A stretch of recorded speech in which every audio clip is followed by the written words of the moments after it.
আগামী বছরের ১ থেকে ২৩ মার্চ পর্যন্ত অস্ট্রেলিয়ায় বসছে নারী এশিয়া কাপের আসর। মঙ্গলবার ২৯ জুলাই সিডনির মহাদেশীয় নারী ফুটবলের সর্বোচ্চ এই প্রতিযোগিতায় ১২ দলের ড্র অনুষ্ঠিত হচ্ছে। জমকালো এই আয়োজনে এএফসি স্বাগতিক অস্ট্রেলিয়ার পাশাপাশি সব অংশগ্রহণকারী দেশের কোচ ও অধিনায়কত্বের আমন্ত্রণ জানিয়ে। তবে প্রথমবার এশিয়া কাপে খেলার যোগ্যতা অর্জন করলেও ড্র অনুষ্ঠানে থাকছে না বাংলাদেশের কোনো প্রতিনিধি। ড্র অনুষ্ঠানের আগে অংশগ্রহণকারী দেশগুলোর খেলোয়াড় ও কোচে সিডনি বিখ্যাত হাবার ফ্রন্টে ট্রফির সঙ্গে ফটো সেশন অংশ নেন। যেখানে অস্ট্রেলিয়ার সঙ্গে উপস্থিত ছিল তাইওয়ান, ভারত, চীন, দক্ষিণ কোরিয়া, উজবেকিস্তান ও ভিয়েতনাম। তবে বাংলাদেশের সঙ্গে অনুপস্থিত তালিকায় ছিলেন জাপান, উত্তর কোরিয়া, ইরান ও ফিলিপাইনও। প্রসঙ্গত, এশিয়া ফুটবল বিভিন্ন টুর্নামেন্টের ড্র সাধারণত মালয়েশিয়ার কুয়ালালামপুর এএফসি সদর দপ্তরে অনুষ্ঠিত হয়। তবে এবার নারী এশিয়া কাপের ড্র ভেন্যু হিসেবে বেছে নেওয়া হয়েছিল সিডনিকে। স্থানীয় সময় সন্ধ্যা ৭টায়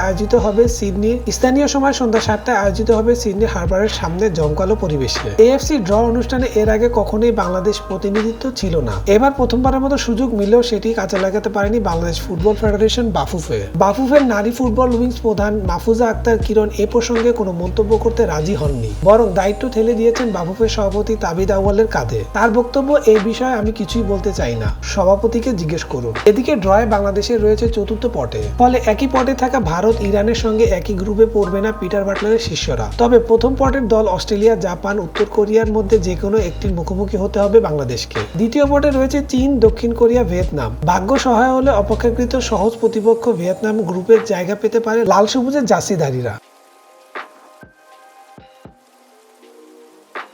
Please subscribe our channel to get more information about sports world.